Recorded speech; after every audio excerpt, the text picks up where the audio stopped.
Hey everyone, for TRICHOMES.com, I'm Ashley Manning, and this is Careers in Cannabis. On this show, we sit down with staffing agencies, cannabis companies, and other industry professionals to discuss employment opportunities in the burgeoning cannabis industry.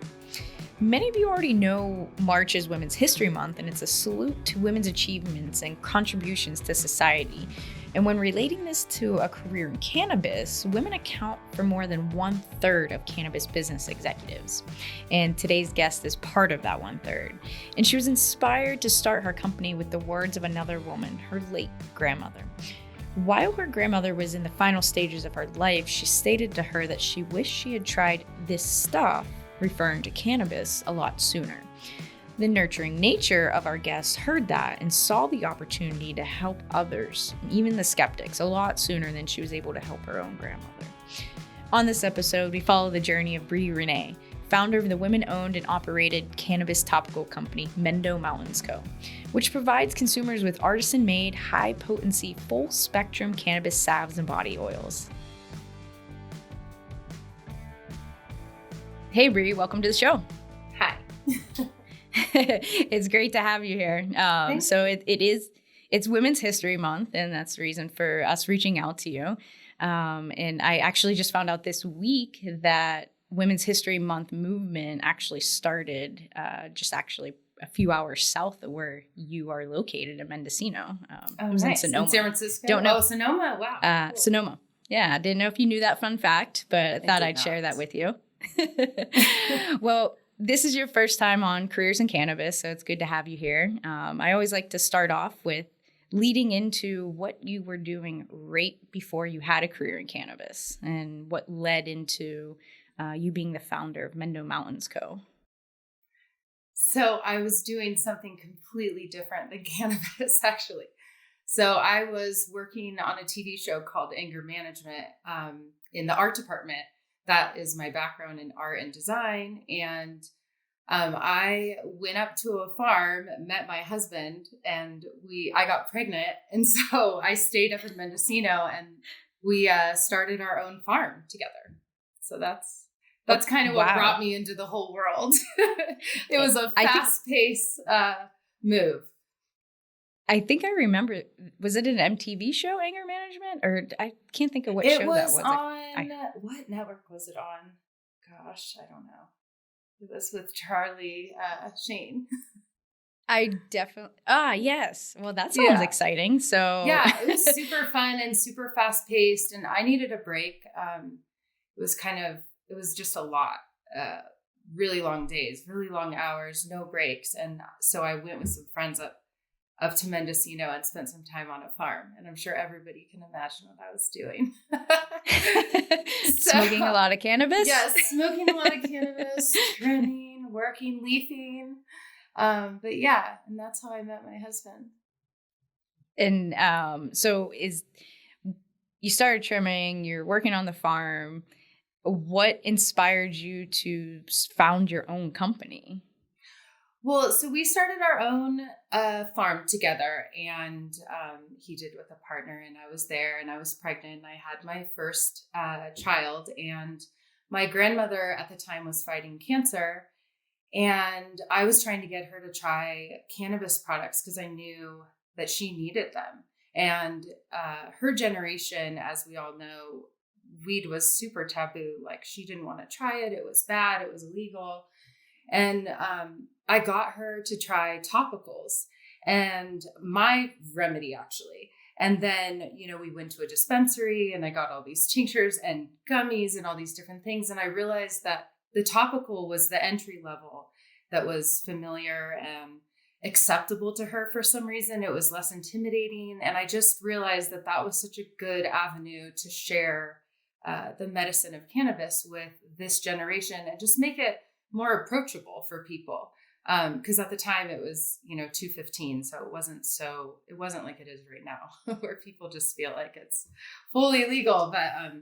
But back then she didn't want to get arrested. And but yeah, so I got her to try it and it really helped her. I mean, just all the different things. She used cannabis topicals all over her legs and basically just covered herself in it. And it really helped her with her pain. And then And then when she started the tinctures and the edibles, it helped with our appetite. And as we know, it's such a medicinal product all around. So that was the inspiration, essentially. So that was the inspiration. Yeah, that was it. And so I realized that topical, like I enjoyed making them for myself. And so what ended up happening is I started making them for her, and then a couple of her friends wanted to try it, and then my mother-in-law wanted to try it, and then my mom, and then her church group friends. And I couldn't keep up with the demand. And I was like, I have something here. There's something magical here. People are demanding that I make them 15 jars and like mason-sized jars. And I ran out in like 2 weeks. And so I just was like, this is it. Like, this is what I'm doing. This is the magic I'm making with this plant. And we grow our cannabis organically, biodynamically, using all sustainable, so I feel like that's part of the medicine too, is that, the product is all natural. I use all natural ingredients and all organic as I can, as much organic as I can. So yeah, I think that that's part of it too. So then are your farms located that you source from in Mendocino as well? Yeah, so my husband's farm that he still runs and operates is in Mendocino, just outside of Willits, actually. And it's all organic, and that's where I source all of the company's products. So we're directly integrated to the farm, and we pull all the flower into our manufacturing for Mendo Mountains Co. And then that's how we make our products with that. I know there's something unique about Mendocino and Humboldt and the NorCal area for growing cannabis. Do you want to share some of that with our listeners as to why, sourcing from Mendocino and NorCal is important?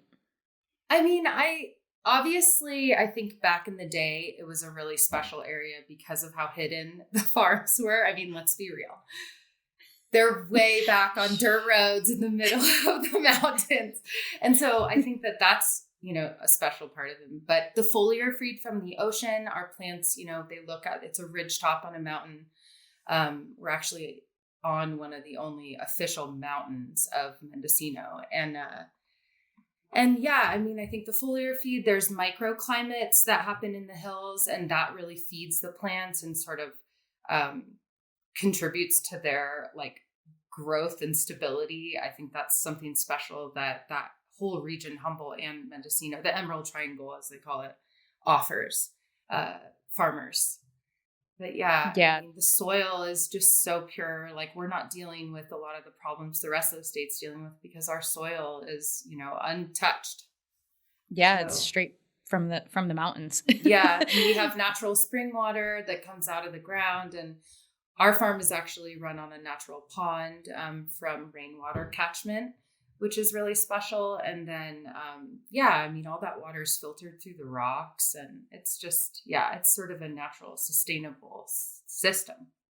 Right. And it's beautiful up there. It's just amazing. It is. I took my first trip to the Redwood Forest a couple months ago, and I was just blown away just by the whole area because we had to drive through the Emerald Triangle, and I could see how cannabis plants thrive there. It is. Yeah. And it's so hot, and so, it's so perfect for them. Going through the forest and the trees, different fungi. I was there for a day, and I found over 40 different types of mushrooms, and I'm like, if these are growing here, what else could grow here?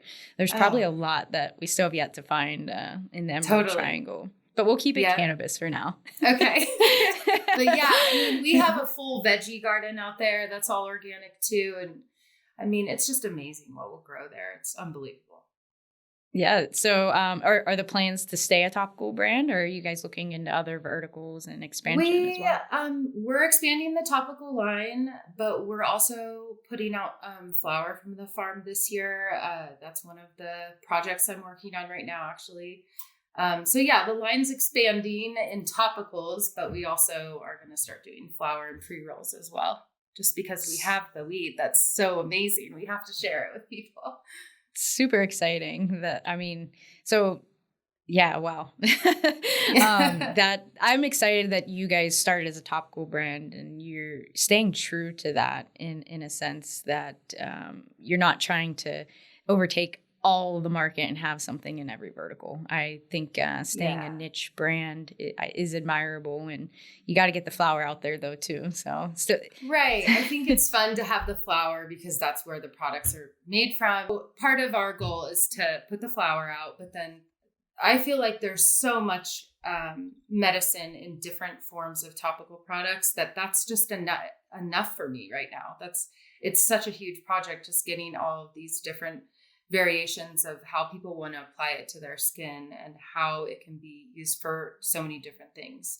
You know, like pain relief is our main thing, but it helps you, you know, if you put oil on the bottom of your feet, it helps you sleep, and you can use it for muscle relief, like after and before a workout, which I have like so many athletes that are addicted to this stuff because they're like, it really helps. But arthritis and tendonitis and tennis elbow, I mean, I hear all sorts of things that people use it for. It really blows my mind. So I really feel like we have something good here that's helping a lot of people in a lot of different ways. I'm sure. And it's like you said, it's a good entry to introduce cannabis products to the skeptical consumer. Exactly. Who might, because just putting it on your skin. Exactly. It's not, you know, you're not getting high from it. The product is like partially transdermal. I haven't done the testing on it, but when I work with it in large quantities, like, yeah, I might get high, but no one's going to rub that much on their body. You know, like I've had a couple people tell me like, I took it to my massage therapist and used the whole jar. And I'm like, wow. Wow. One, very expensive. And two, like, get it. Yeah. But usually you're using it for localized pain or localized, you know, discomfort. And so that's sort of, you're not going to get high from it. And right. And so it's not intimidating in that way. Like people can try it and they're like, oh yeah, it is actually medicinal. I don't have to get high from it. It doesn't have to be recreational. Yeah. I love that part of it. You guys also have an online where people can purchase it without THC, or is there? We're working on our CBD line actually right now as we speak. Okay. We're just going to come out with the basics like the balm and the dropper oil and a roller. A lot of our products are infused with natural ingredients from like foraged ingredients. So we do natural rose hips from the Eastern Sierra, juniper berry.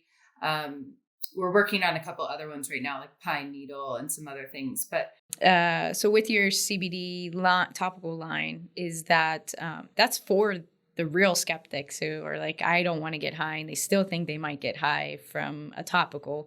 Right. They will have an option then to go without that. Yeah, so they will, and that will probably be for sale, you know, in normal stores. But the thing is that the THC, I mean, I really believe in our product with THC and CBD. It's a full spectrum product.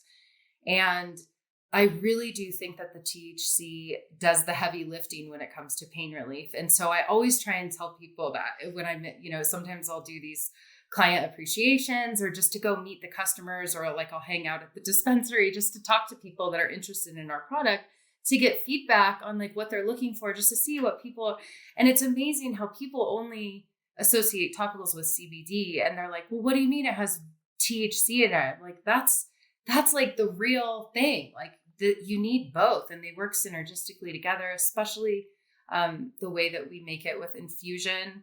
It's got all the cannabinoids in it and they're all acting together, you know, for pain relief. So I feel like I try and tell people that they really should invest in the products with THC also. But yes, some people do not want to mess with it. And I totally can appreciate that. And CBD is great for anti-inflammatory stuff. So it can tick a lot of boxes for pain if it has to do with inflammation, obviously. Right. So let's shift gears a little bit about your experience since having a career in cannabis. How has it been for you being a woman founder working in the cannabis industry? I mean, it's been fun. And I think people appreciate that we're a woman-owned and woman-operated company. It's hard. It's a hard industry. I think we're all in it together. We're all figuring this out together. We're learning, you know, all of the logistics at the same time. It was sort of like a ready, set, go. And I had been making topicals for 6 years, I think, prior to fully going legal. And I mean, it's completely shifted. It's a totally different ballgame than 215. But I'm enjoying it. And I think people really do appreciate that, but yeah, we are a minority, but you have all these other companies that are run by women also. Like we're just, there's a lot of women in the cannabis industry. I love that part of it. It's one of my favorite parts. We might have to wear heels to make ourselves stand up and stand a little bit taller. We might have to yell a little bit, be a little bit louder. But women are being known in the industry, and they are accounting for 1/3 of the executives in the industry, and that's huge compared to amazing. Other industries. I mean, that's a big deal. You're part of that third. Congratulations. I know. I see it though. I see these women out here. Like I see them at the events. I see them at well, now it's not happening as much, but the social gatherings that were happening before COVID. And it's just, it's incredible. Even the dispensaries, they're like, it's a whole team of women running some of these. And it's just, it's really cool. I agree. I feel a part of the club. Well, you are a part of the woman club. So, and that 1/3 that is an executive in the industry. So what has been your favorite part about having a career in cannabis? I mean, I think it's so exciting to be on the forefront of such a powerful medicinal plant movement that's been fighting to get here for so long. And here we are, and here I am. And I'm just grateful to be a part of it, to be right at the forefront. It's happening right now. We're figuring this out, and hopefully we'll figure out federal, in the next 5 years or so. And I love that we get to experience this, we get to be a part of this part of history that this medicinal plant made it. So it's been taboo in the history book. Yeah, we will be. I mean, this whole movement will be for sure. Yes. And I love that it's doing so much good for so many people. It can, and it's just the beginning as well. I mean, there's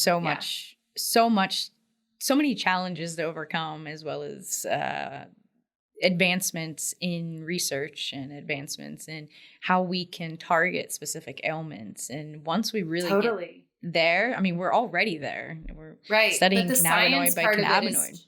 That's right. The science, I feel is just starting. I mean, we're just seeing studies come out, and I can't wait, in 10 years from now, this plant is going to blow our minds, and the variations of strains and the consumer appreciation, like wine or all these other industries where there's all these different flavors and grapes and combinations. I mean, we're just now starting all of that, where we're teaching the customers about the different strains and what they have to offer, and about, I love that we're at the forefront of this. It's amazing. It's exciting. And I think people are starting to recognize cannabis as a medicine and its healing potentials. And when they're going to their doctor, I think this is my personal opinion. I feel like people, because they're hearing it and being more educated, they're not listening to their doctors as much as they were before, and figuring out their own ailments and issues that they're having with their own body on their own through the education, through cannabis. It's not only opened the door to cannabis, just overall health.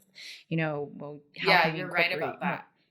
It's the medicine, just plants in general, using plants for medicine. I think it's opening up that world to people too. Yeah, and it's one that people have never touched. That cannabis was my opening door to understanding plant medicine and diet, and then exercise, because I started feeling better from cannabis. Right. So now I wanted to exercise more, and it's been great. And I can't wait to see everybody else follow in that same suit, as well as, realize the career opportunity that this industry has as well. So it's a total life-changing opportunity. So what's been this is a tough question sometimes. Okay. You can be straight. You can be straightforward with it. What's been your biggest obstacle with the cannabis industry? I think just being a smaller company, honestly, we all kind of hit the ground running at the same time, but we're a very small company. I only have a very small amount of employees, and we are boots on the ground and selling and reaching out to dispensaries. But just getting out there, I think, has just been the hardest part. It's, there's a lot of competitors, and it's sort of like everyone's in it, and we're all trying to get on shelves and trying to be in front of the consumer. And then there's COVID. Let's not forget that the world shut down right at the beginning, where we're all kind of out in the shops. And luckily it's essential, which has been really amazing to be able to keep, putting out product during this time. But that's another part of, this, like the whole time I've been out on the shelves, it's been COVID. So, wow. We're still doing great, which is amazing. And we grow every month, we get bigger and bigger. And every month we have more and more products, and the line's expanding. And I think that just being a smaller company makes it a little bit harder. I'm doing a lot of different jobs, and everybody working for me is wearing a ton of hats. So that's, but that works itself out over time, I think.